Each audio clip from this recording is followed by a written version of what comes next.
Joining us this morning. Thank you for having me. There are a lot of people who are very excited about your recent win. The news just came out about your victory. So how are you feeling right now, and where do you go from here? I'm still pinching myself. I kind of can't believe it happened, even though we did film back in September of last year. But I'm so excited to just do what I love, and I'm glad that I finally have the audience to share, my indigenous fusion food and culture and storytelling, and I'm just really excited for the next chapter. I've been ready for quite some time. Wow, and this is so cool. You were just telling us off there, you're kind of traveling in some rarefied circles in LA and California these days, but your journey started right here in KC, right? It did. I went to culinary school in Kansas City, Missouri, and started my private chef service here. Wow. So, okay, tell me about your style of food, this indigenous fusion food. What does that look like?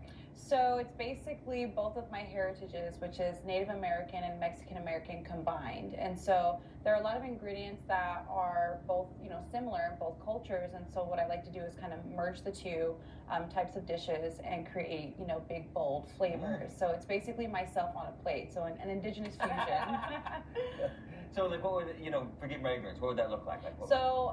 Dishes that I make are like squash blossom stuffed with chorizo and corn and cheese, and then I kind of drizzle it with honey with little honeycomb on the side. I do things of that nature. I do a lot of braised meats with butternut squash, lots of corn, beans, things of that nature. That sounds amazing. I'm literally salivating right now. What does it mean to you to be the first ever Next Level chef? Oh my goodness. I mentioned this on my post on Instagram that, I'm representing a lot of people. It's not just myself. And, I come from a community of people that are supportive. My family, both on my mother and my dad's side, they're so supportive. There's two different cultures that I'm representing. And so for me to be, a representation of all of that is so awesome. And I've had an immense amount of support from the Latina and the Native American community, and it feels absolutely amazing to be a voice for a lot of people.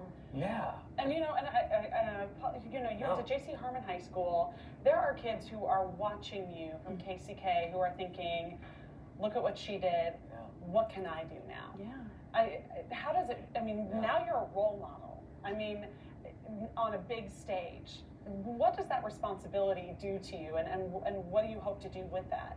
For me, honestly, I'm proud because I grew up in these organizations that helped prep people like myself. My parents didn't go to college, and my mother did later on in her life, and so it's super important for me to be able to express to children like myself that, hey, it's possible to pursue your dreams and do whatever it is that you want. It doesn't have to be like this is the limit. There's no limit out there. And so I'm just very proud, and I'm honored to be a role model for children like myself, growing up, and people from this community and people all over the world, So I'm just very honored, honestly. God, I'm so proud of you. So if people want to learn more about what you have going on, where can they find you? They can find me on Instagram at Chef Pyet. I'm also on Twitter with the same name. But in the future, I'll be doing lots of YouTube cooking videos, and I will be traveling, if I can, going to different reservations and just connecting with the communities, and also staying here in Kansas for a few weeks out of the year to just connect with the community here as well. So that's awesome. Yeah, thank you. Thank you so much for joining us, and we cannot wait to watch where you go from here and follow your career. Thank you so much for having me. Absolutely. All right, coming up, Sean and Russ join us for a look at the screening room. Carly?